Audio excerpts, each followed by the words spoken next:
Hi everyone, welcome to my channel easy way to learn English. तो जैसे कि आपको पता है कि हमारी सीरीज़ चल रही है एक्टिव पैसिव वॉइस की, और हम present indefinite, past indefinite and future indefinite and present continuous and past continuous, ये टेंसेज हम देख चुके हैं। इनका पैसिव वॉइस हम कैसे बनाते हैं, कैसे इनको एक्टिव से पैसिव में ट्रांसफॉर्म करते हैं, ये हम देख चुके हैं। उनका लिंक मैं आपको इस वीडियो में भी डाल दूँगी, अगर आप चाहें तो देख सकते हैं। और आज हम सीखेंगे कैसे एक्टिव से पैसिव में हम ट्रांसफॉर्म करें। आज हम जो टेंस सीखेंगे वो है present perfect and past perfect. अभी मैं आपको बताना चाहती हूँ कि हम किस किस टेंस का एक्टिव से पास्ट में कन्वर्ट नहीं करते हैं। तो हमारे पास टोटल टेंस होते हैं three types of tense we have, present, past and future. Tenses का मतलब होता है टाइम से। हमारे पास समझ लीजिए कि टाइम ही होता है 3 तरह का, जो कि हम कहते हैं present, past and future. Present का मतलब होता है जो अभी इस टाइम चल रहा है, जैसे कि आई एम टीचिंग यू, तो this is present. Past, I taught you, मैं आपको पढ़ाती थी, तो अगर मैं बात पास्ट की करती हूँ, जो हो चुका है, जिससे हमें अब ज़्यादा मतलब नहीं होता है। पास्ट को अगर कड़वा है तो भूल जाओ, और अगर अच्छा है तो उसको याद रखो। बस सीधा सा फंडा है कि अगर वो कड़वा था, अच्छा नहीं था, तो उसको भूल जाओ, और अगर वो अच्छा था, उसकी कुछ यादें हैं, तो उनको याद रखो। ठीक है ना। फ्यूचर, जिसके बारे में कोई अभी नहीं जानता है कि वो अच्छा होगा या बुरा होगा, वो सब गॉड जानता है, ओनली गॉड नोज। तो हमारे पास 3 तरह के टेंस हो गए। अब इन 3 तरह के टेंस के हमारे पास टाइप्स होते हैं। टाइप्स हमें ये बताते हैं कि काम कितना हो गया है, कितना बाकी है, और किस किस सिचुएशन में काम हुआ है। मतलब वो हमें टाइम का ही बताते हैं, बट हमें टाइम के अलावा और भी कुछ बताते हैं कि काम अभी कंप्लीट हो गया है या अभी रिमेनिंग है। तो कौन कौन से टाइप्स होते हैं? Present indefinite, past indefinite, future indefinite. Present continuous, past continuous and future continuous. ये सिंपल और मैंने प्रोग्रेसिव इसलिए लिखा है कि हम इनको इससे भी एडजस्ट करते हैं, जैसे कि simple present, simple past, simple future, progressive present, progressive past, progressive future. ये कंटिन्यूस या progressive are same thing. Present perfect, past perfect and future perfect. Present perfect continuous, past perfect continuous and future perfect continuous. ये मैंने perfect continuous की structure लिखी है कि हमें किस तरह से इसमें सेंटेंस को फ्रेम करना होता है। ये मैंने इसलिए लिखी है कि इसकी स्ट्रक्चर के अकॉर्डिंग हम इसका पैसिव वॉइस नहीं बनाते हैं। जैसे कि स्ट्रक्चर से लग रहा है कि मतलब एक हम इसका पैसिव वॉइस नहीं बनाते हैं, और एक टेंस हमें यहाँ मिलता है कंटिन्यूस, जो कि है फ्यूचर कंटिन्यूस, फ्यूचर कंटिन्यूस। तो हमारे पास ये 4 टेंस हो गए हैं। 3 ये वाले हो गए हैं और 1 ये हो गया है 4 का हम एक्टिव से पैसिव में ट्रांसफॉर्म इनको नहीं करते हैं। तो अभी हम देखेंगे present perfect and past perfect. तो first sentence is shopkeeper has made a toy. पहले हम देख लेते हैं स्ट्रक्चर। इसकी स्ट्रक्चर होती है सब्जेक्ट प्लस सिंगुलर है तो हैज़ लगाएंगे, और अगर प्लूरल है तो हैव लगाएंगे, हैज़ एंड हैव, क्योंकि परफेक्ट टेंस है। परफेक्ट का मतलब होता है काम पूरा हो चुका है, और जब काम पूरा हो गया है विथ परफेक्शन, काम कंप्लीट हो गया है, रिसेंटली वह कंप्लीट हो चुका है, तो उसके लिए हम हैज़ और हैव का यूज़ करते हैं, प्लस वर्ब की third form and plus object. लेकिन जब हम इसका पैसिव बनाएंगे, तो हम क्या स्ट्रक्चर यूज़ करेंगे? जो हमारा यहाँ पर ऑब्जेक्ट था वो हमारा यहाँ पर सब्जेक्ट बन जाएगा, लेकिन मैं यहाँ ऑब्जेक्ट ही लिख देती हूँ, वो सब्जेक्ट बन गया है। और उसके बाद हम हैज़ और हैव के साथ हम लगाएंगे, हैज़ और हैव के साथ हम हमेशा लगाएंगे बीन। इन दोनों के साथ बीन का यूज़ करेंगे, क्योंकि जब सब्जेक्ट वर्क करता है तब उसके साथ लगाते हैं has. I have done this work, मैंने ये काम किया है। अगर मैं लगाती हूँ आई हैव बीन, तो मैंने काम नहीं किया। अब जो मैं आगे सेंटेंस बोलूँगी उसमें जो ऑब्जेक्ट आएगा, काम उसने किया है। आई हैव बीन, मैं तो सिर्फ पैसिव हूँ, मैंने कुछ नहीं किया है, तो बीन का यूज़ हम वहाँ करते हैं। जैसे कि मैंने shopkeeper has made a toy has been made. अब टॉय ने कुछ नहीं किया, वो तो सिर्फ बनाया गया है शॉपकीपर के थ्रू, शॉपकीपर ने उसे बनाया है। तो जब बीन का यूज़ कर देते हैं, तो बीन से पहले वाला जो सब्जेक्ट है, बीन से जो पहले सब्जेक्ट आया है, जो हमने लगाया है, वो कुछ नहीं करेगा, उसका कोई काम नहीं है। काम करेगा आगे जो ऑब्जेक्ट आएगा, वो काम करेगा। मीन्स जो हमने इस सब्जेक्ट को ऑब्जेक्ट बना दिया है यहाँ पर, तो इसके बाद object plus has have been लगाएंगे, और उसके बाद एज इट इज़ वर्ब की third form and then object, जो कि अब हमारा सब्जेक्ट है। तो shopkeeper has made a toy. अब मैं बीन लगाऊंगी तो ये वर्क नहीं करेगा, क्योंकि इसके बाद बीन आ रहा है। जब हैज़ आता है सिर्फ, तो हैज़ इसका मतलब शॉपकीपर ने वर्ब लिया है हैज़, तो शॉपकीपर वर्क करेगा। Shopkeeper has made a toy, shopkeeper एक टॉय बना चुका है। हैज़ मतलब कंप्लीट सेंस, हैज़ और have, complete work done. A toy has been made, अब एक टॉय बनाया गया है, ये इस सेंस में बनेगा, इसकी हिंदी साउंड अ टॉय बनाया गया है। A toy has been made by shopkeeper, by shopkeeper, shopkeeper के द्वारा। शॉपकीपर सब्जेक्ट था, ऑब्जेक्ट बनकर आ गया है। Pasha has written many songs, Pasha ने बहुत सारे सॉन्ग्स लिखे हैं, या पाशा बहुत सारे सॉन्ग्स लिख चुका है। अब ये वाली चीज़ आपको समझनी होगी, ध्यान से सुनिएगा। यहाँ पर पाशा सिंगुलर सब्जेक्ट था तो मैंने हैज़ का यूज़ किया है, लेकिन उसने क्या लिखे हैं, मैनी सॉन्ग्स लिखे हैं। उसने सॉन्ग्स तो बहुत सारे लिखे हैं, तो जब हमने बहुत सारे के लिए हमने लगाया है, मोर देन वन के लिए सॉन्ग्स हो गया, यहाँ पर प्लूरल हो गया है, तो ये वाला हैज़ नहीं कॉपी करेंगे यहाँ से। यहाँ पर हम थोड़ा सा दिमाग लगाकर सोचेंगे कि मैनी सॉन्ग्स के लिए हम हैज़ नहीं लगाएंगे, अब हम यहाँ पर हैव लगाएंगे, मैनी सॉन्ग्स। अब क्योंकि हम एक वर्ब यूज़ कर रहे हैं, बीन, बी की फॉर्म यूज़ कर रहे हैं, तो इसलिए मैनी सॉन्ग्स वर्क नहीं करेंगे। मैनी सॉन्ग्स, अब ये सब्जेक्ट कुछ नहीं करेगा, पैसिव वॉइस में बना है इसलिए हमने बीन का यूज़ किया है। वर्क कौन करेगा यहाँ पे, ऑब्जेक्ट। पाशा ने ही सॉन्ग लिखे हैं, बट हमने मैनी सॉन्ग्स को, इस ऑब्जेक्ट को सब्जेक्ट बनाया है। Many songs have been written, many songs लिखे गए हैं। सॉन्ग्स ने कुछ काम नहीं किया, सॉन्ग सिर्फ लिखे गए हैं, किसके द्वारा, बाय पाशा, पाशा के द्वारा। They have vacated this house, they have vacated, vacated means खाली करना, उन्होंने ये घर खाली कर दिया है। किसके द्वारा घर खाली हुआ है, दे के द्वारा, बाय देम। किसके द्वारा घर खाली हुआ, बाय देम। क्या खाली हुआ, सब्जेक्ट बन जाएगा this house, this house has been vacated. They था, दे को हम थर्ड पर्सन का प्लूरल है तो हैव लगाएंगे इसके साथ। First person, second person, third person, 3 person होते हैं हमारे साथ। फर्स्ट पर्सन में आता है आई और बी, उनके साथ एज अ प्लूरल बिहेव होगा। सेकंड पर्सन में सिर्फ यू आता है, यू के साथ as a plural subject behave होगा। थर्ड पर्सन में आते हैं ही, शी, दे, इट और कोई भी नाउन, कोई भी name.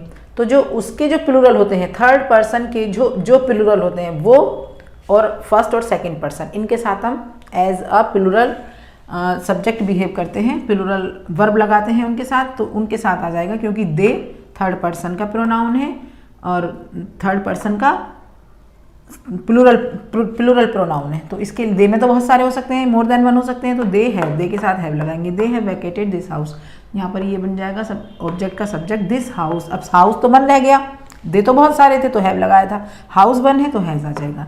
This house has been vacated by them.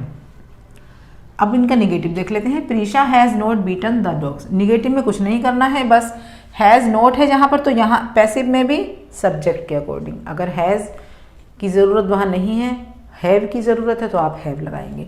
जैसे कि डॉग बहुत सारे हैं, बीटन द डॉग्स, प्रीशा ने कुत्तों को नहीं मारा है, उसने कुत्तों को नहीं मारा है, हैज़ नॉट बीटन। लेकिन डॉग्स तो बहुत सारे हैं, तो द डॉग्स हैज़ नहीं रहेगा, अब हैव हो जाएगा। The dogs have not been beaten, been तो कंपलसरी है क्योंकि पैसिव वॉइस बना रहे हैं। ये वाला तो सब्जेक्ट काम ही नहीं कर रहा है, कुछ भी काम तो ये कर रहे हैं बाय प्रीशा, तो प्रीशा करेगी तो बीन इसलिए आएगा, इसको पैसिव दिखाने के लिए हम बीन का यूज़ करते हैं। Been beaten by Prisha. I have not decorated my house, मैं फर्स्ट पर्सन का प्रोनाउन हूँ तो मैं अपने साथ हैव लगाऊंगी। माई हाउस थर्ड पर्सन का सिंगुलर है तो इसके साथ हैज़ आएगा। My house has not been decorated by me. Rani has not help the poor, poor वैसे हम कहते हैं ना poor person, poor boy, poor girl, तो वहाँ जहाँ मैं अब बोल रही हूँ poor boy, poor girl, poor person, वहाँ पर ये एडजेक्टिव है, लेकिन अब मैंने इसको इस तरह से यूज़ किया है the poor. Rani has not be help, Rani has not helped the poor, Rani poor की हेल्प नहीं करती है, तो यहाँ पर ये पूरी सोसाइटी को बिलोंग कर रहा है पुअर, मतलब सभी पुअर्स के बारे में बता रहा है, तो यहाँ पर ये एज अ प्लूरल है। प्लूरल को पुअर्स नहीं करेंगे, रहेगा पुअर ही, बस इसके आगे हमने दा लगा दिया और इसको एज अ नाउन हमने इसको यहाँ पर यूज़ कर लिया, तो ये नाउन बन गया और ये प्लूरल नाउन बन गया, तो इसके लिए हम हैव लगाएंगे। The poor have not been helped by Rani. तो I think it is clear to you. Now let's see the interrogative of this sentence. अब देख लेते हैं प्रेजेंट परफेक्ट के इंटरोगेटिव।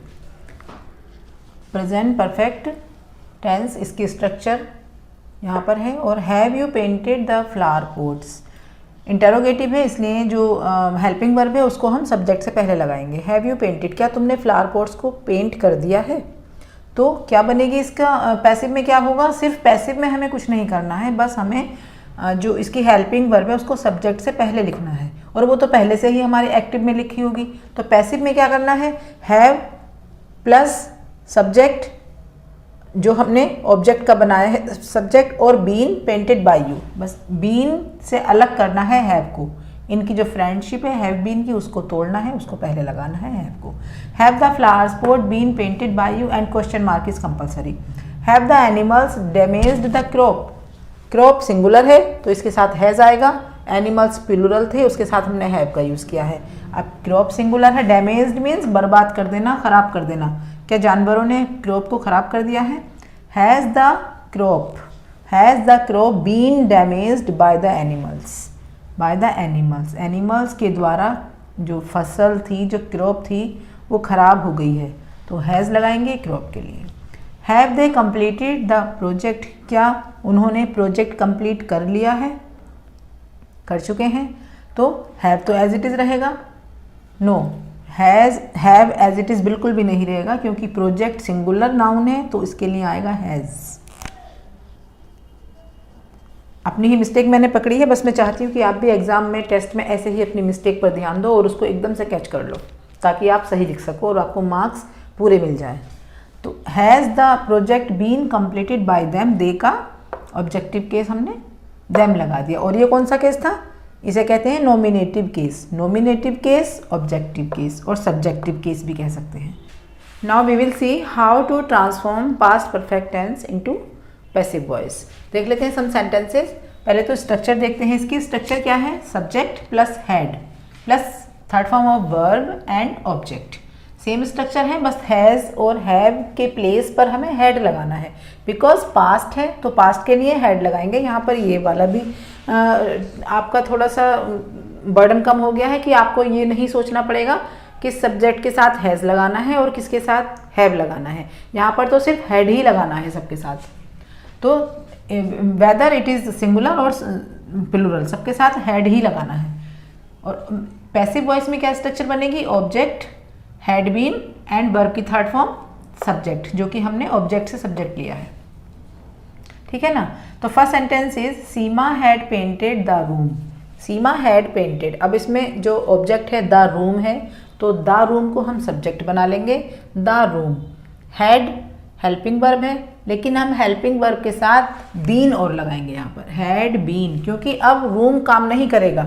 अब तो काम तो सीमा ने ही यहाँ किया है एक्टिव सेंटेंस में और सीमा ही करेगी पैसिव सेंटेंस में। तो अभी ऑब्जेक्ट बनकर आए हैं यहाँ पर, तो हम इसलिए सब्जेक्ट के साथ हमें बीन लगाना पड़ेगा। Room had been painted by Seema, by लगाकर प्रेपोजिशन लगाकर हम जो सब्जेक्ट है उसको यूज़ करेंगे ऑब्जेक्ट बनाकर बाय सीमा, क्योंकि सीमा के द्वारा काम हुआ है।